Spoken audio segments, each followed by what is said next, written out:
If you like this video, please consider supporting me on Patreon. For just $1 a month, your name can appear at the beginning of this and many other upcoming videos.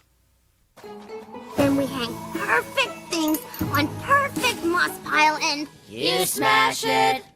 What do you think yaks are? Barbarians? Kind of.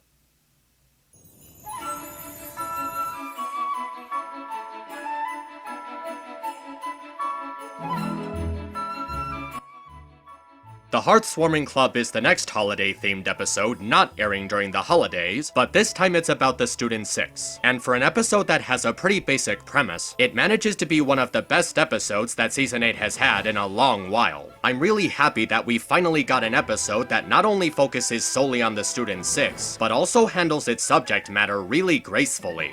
Everyone is getting ready to return home for the holidays when a mysterious culprit tries to sabotage Hearthswarming Eve by leaving a huge mess in the dorm. Twilight and Rainbow Dash suspect that it's one of the Student 6 and have them clean up while interrogating them one by one. If the culprit isn't found, all 6 students will have to stay over break, which would ruin their plans to spend the holidays at home. So while the students are being questioned, each of them share stories about memories of home and the holidays they celebrate with folks. Again, this doesn't feel like it would be a very eventful episode, but for what they had to work with, they did a really good job with this one. The pacing of the episode is just right. Each of the 6 stories is around the same length, so it allows them to talk about their traditions without undermining the conflict. It also has good timing as it transitions in and out of each story properly, setting aside time for the students to interact with each other. The dialogue between the students is also really good. The exchanges they have combined with the chemistry they share with their different personalities make for some interesting conversations between them. You really get the sensation that they're a very close group of outcasts with something in common. They enjoy each other's company while occasionally using some playful banter on each other, and they have some nice fun learning about each other through their stories. The stories are a really big highlight of the episode.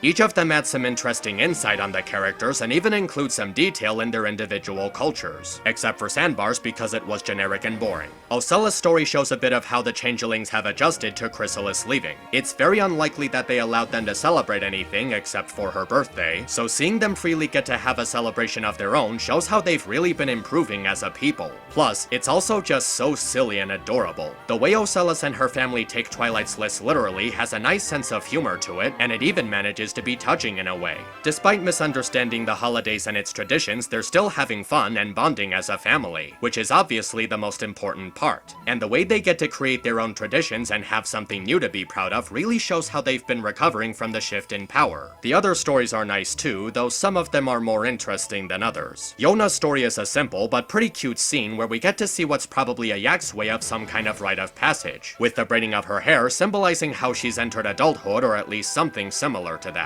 Silverstream's is a nice story showing how the hippogriffs have been recovering from the Storm King's reign, also referring to how Queen Novo made arrangements to readjust her people to the outside world. There's also Smolder's story, which while on paper comes across as needlessly cruel, actually makes a lot of sense. It does some pretty subtle commentary on the dragon's belief system as well as their sense of pride. With the portrayal of the Dragon Lord in said story, it actually shows both sides of the dragons, how they can be capable of compassion and empathy and not just be greedy and untrustworthy. But it also helps to explain their attitude issues as they might be afraid of being backstabbed and taken advantage of. It's also a pretty good allegory for the story of the Farmer and the Viper, a tale about how kindness towards evil will eventually be met with betrayal. It paints both the Dragon Lord and Scales as fools in their own right, one who put everything in reach while not considering how it could be taken from them, and one who can't possibly keep a hold of it. If Scales is going to promote a system where everyone is encouraged to backstab each other, she's probably not going to be in power for very long. Though I do have to ask, what happened to the dragons from seasons 1 and 2? They used to be there, but now they kind of just disappeared. It's a really huge detail that's been missing for a very long time. I just feel like they really need to bring this up because they were a big part of the established lore, and for them to just be gone is a very glaring distraction.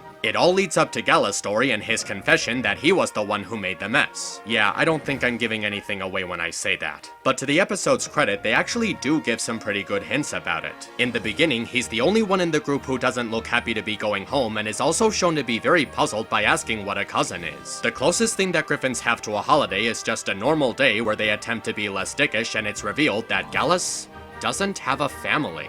Now, it could be for any number of reasons, but it still comes across as a pretty big shock. Gallus is an orphan, probably the very first orphan in the series. He literally has no family to speak of, so he was practically just a random kid that Gruff picked up from the street to send to the school. And not only does he state he has no family, but he also states how there's actually no place for him in Griffinstone. As someone who grew up without a family in an environment where everyone is a jerk to each other, he obviously had a rough childhood. He never had any friends before the events of Season 8, and no one in Griffinstone seemed to care about him. So aside from having a harsh backstory, Gallus is actually a pretty tragic character. What makes it work so well is that they managed to make the tragedy in his character feel refreshing and sentimental. He's not a villain who gets redeemed at the end, he's just a normal kid. He wanted a family to connect with and has been desiring one for a long time. It's a pretty realistic portrayal of an orphan when you think about it. When he sees the others fighting, he's reminded of the unfriendly environment he grew up with, and he doesn't want that for them either. By telling them how lucky they are to have family traditions and explaining how he wants one of his own, it ends up revealing something about Gallus. He wants to be kept in Equestria because he'd rather be there than in Griffinstone.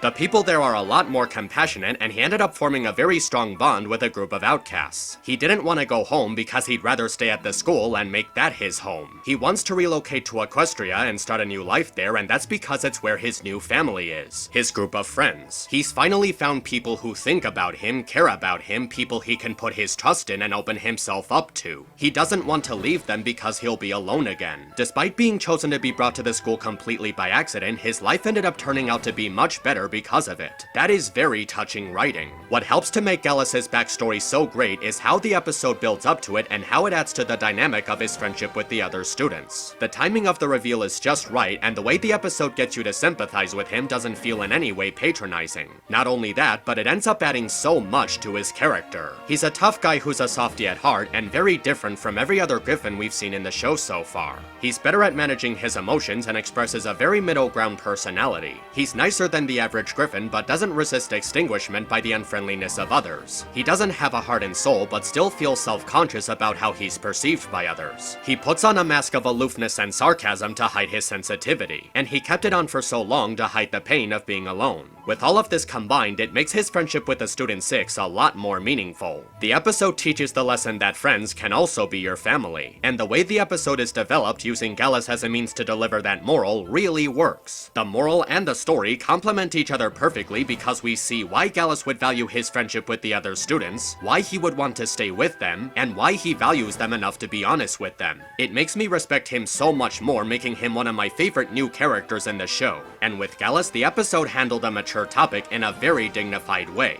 It's really one of the absolute best things the show has done in a very long while. The Hearthwarming Club is actually kind of like my favorite episode of this season, and if the rest of Season 8 is like this, I can definitely rest easy. The story, characters, lesson, dialogue, and humor all fit together so well that I can't imagine how this episode could have been done any better, except maybe clarify what happened to those other dragons. It's definitely an episode that I look forward to seeing again sometime soon. So until next time, take care of yourselves and stay awesome. This is Map signing out.